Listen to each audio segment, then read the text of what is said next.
Why, hello everybody out there on YouTube. This is Maxwell P. Ryan coming to you with another video review. And in this video, we're going to be taking a look at none other than the Transformers War for Cybertron Seige Voyager class Soundwave. So here we are, and here he is in his weird thing mode. But before we get into the actual figure, we're going to take a look at the packaging. And here we got here, raise my camera up a little bit. Whoop. There we go. Here we got the packaging for Soundwave. On front here we got the plastic, just kind of open and stuff like that, with the weird city icon thing on the inside. We got Soundwave, Seige, War for Cybertron, Transformers, Generations, Transformers, Authentic, Decoratomy. On this side of the box we got a lovely, lovely, lovely piece of artwork of Soundwave. I wish they would have done this just as the toy, not the war scattered paint, but oh well. There is some black lighting stuff on here somewhere that translates to something, but frankly I don't care. On this side of the box we got that Seige artwork, which is really nice. On the back of the box we just got some obligatory product shots. He does that, he does that, he works with that. He works with this guy, these guys, he does that. And a little side secret hidden note on the bottom side of the packaging. We've got another mode, but we'll get into that after we get into the transformation. So, moving right along, here we have Soundwave, and here he is in his Cybertronian vehicle mode thing. I don't know how best to call this thing. It's a vehicle of sorts. He goes... So, yeah, there you go. You got that. Nice bits of detailing. I really am not a fan of this splattering and stuff like that, but oh well. On the back side here, we've got his Decepticon plate thing, his Decepticon signal, and his what will be his chest. And yeah, unfortunately the paint is starting to wear out on mine, but I got some modeling paint. I'm just going to paint over that with gold paint and put a nice sealer on it to help that hold in place. So yeah, he's got landing pads, stretch things, but yeah, he's got a little cockpit area thing there.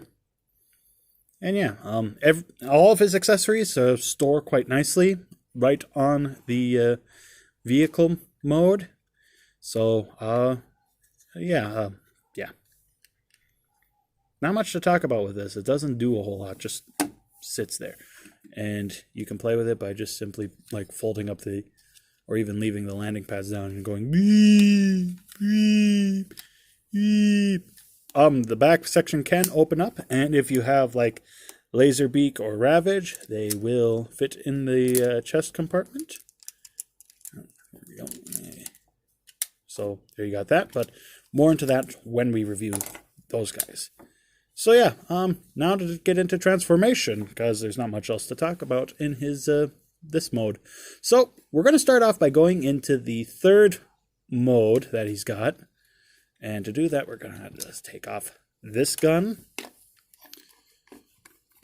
this gun,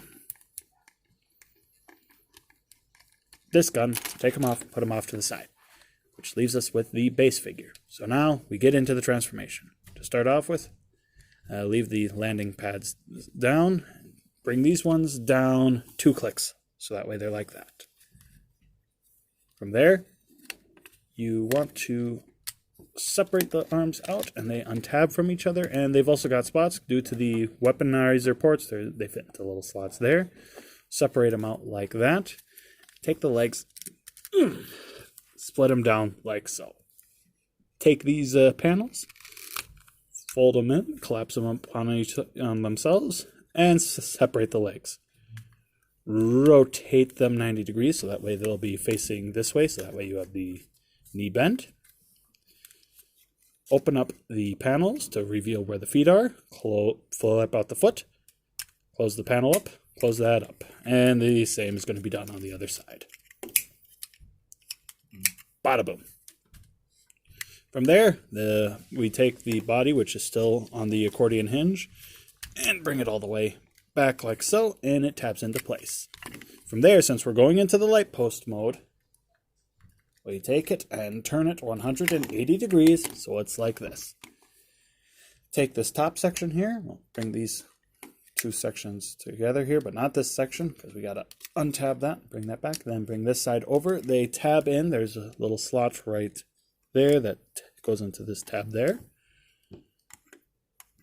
And then just kind of bring it back on the double hinge till it goes into place like so. Bring this arm up, tabs into place right there. Take this little antenna section here from the vehicle mode, flip that in, bring that up, tab that in. Oh, I nearly forgot. I forgot. This is actually supposed to stay up. Bring that back up, which reveals these two little tabs that are right here. Okay? There's little slots on his forearms. You just maneuver the arms to bend them just right.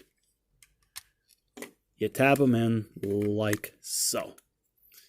And there you go. Here you got, bend it down a little bit. And here you got Soundwave. Just my camera here. In his lamppost mode, which is a very nice homage to the G1 episode from the one time that he was something else other than a cassette tape player. This was his true Cybertronian form. But as we'll see in our next video, he's got more. And the weapons can kind of just store on him. You could just plug them into any of the various different ports. But we're not here for that. We're here for this. Okay, thanks. Goodbye. I'm joking. We're not done yet. We're not done yet. Now we'll just go into the rest of the transformation for the robot mode. To start with, just return the waist around. So that way everything is oriented properly. Untab the arms. Bring them back. Take these sections, which were the landing gears. Bring them all the way down. Take these sections that were the other landing pads and flip them all the way around. Bring the arms down and orient them properly. And flip out the hands. Take this section, which was the backpack.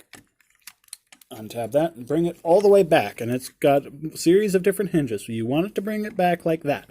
So you can go in here, grab out his head, flip that up. This tab here is going to go into that slot there. And then this is going to double hinge down and collapse onto his back like such.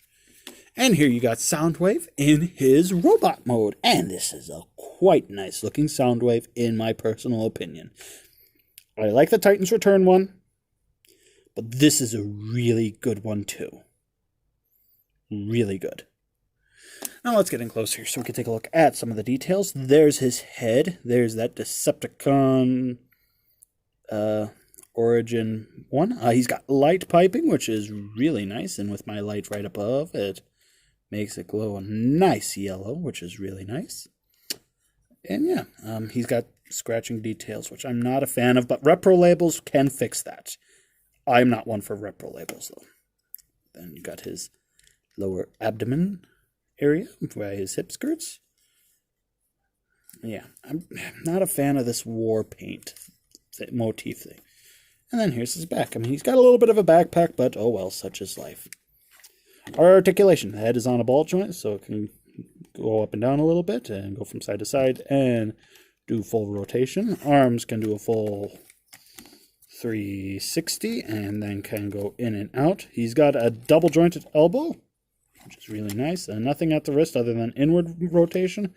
This finger is permanently like this, so he can do that whole eject thing, which is kind of cool. Waist can rotate and do a full 360.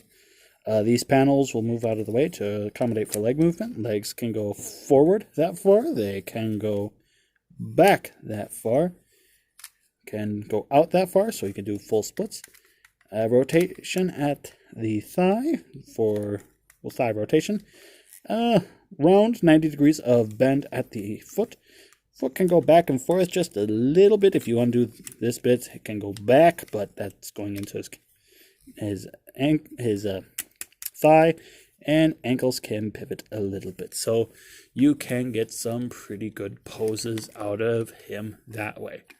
Now, to get into his accessories, he comes with 3. We've got this one here, which is on like a hinge joint of some sort or another, which plugs into his shoulder. You got this one that extends out and becomes his standard stereotypical gun. And you got this one, which was kind of hinted at in a certain leader's review. But we'll get into that in just a few moments when we do size comparisons. And the whole thing with Seige is that the guns can combine. So what do? Well, we just plug all these in like so, and voila, you got this weird baton gun thing. I don't do that. I really don't. This gun always goes right here on Soundwave because that's where it belongs. I got this gun here, which goes into this hand here. And this one, well, I'm going to show you what I do with this one when we get into our size comparisons. And so, he's got his guns, which look like batteries, which are a really nice homage to the G1 toy.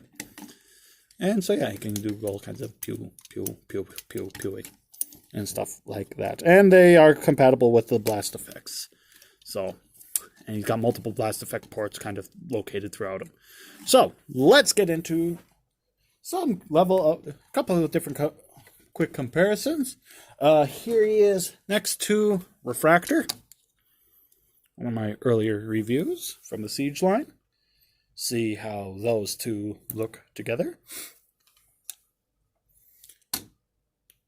And last but certainly not least, at least for this video, here he is next to his leader, Almighty Megatron. And you can see, even though they're the same class, he's a little bit shorter, which, you know what? I'm perfectly fine with that.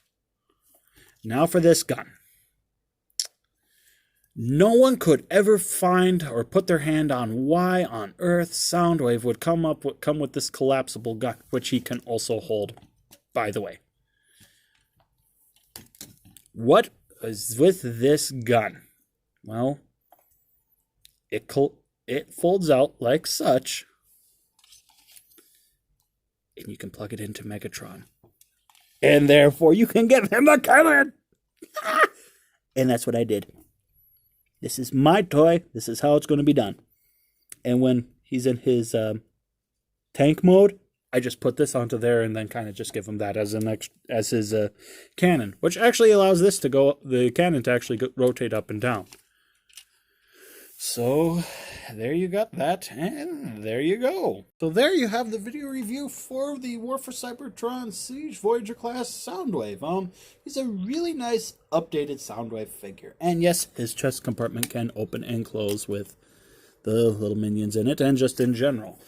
And this is a really cool and nice updated Soundwave. There are a couple problems I have with him. A, the war paint, and B, some of these panels are just kind of gaping and open, and I wish he had a cassette tape mode. That's what this is for. But stay tuned for the next video review for when I install those and test those out.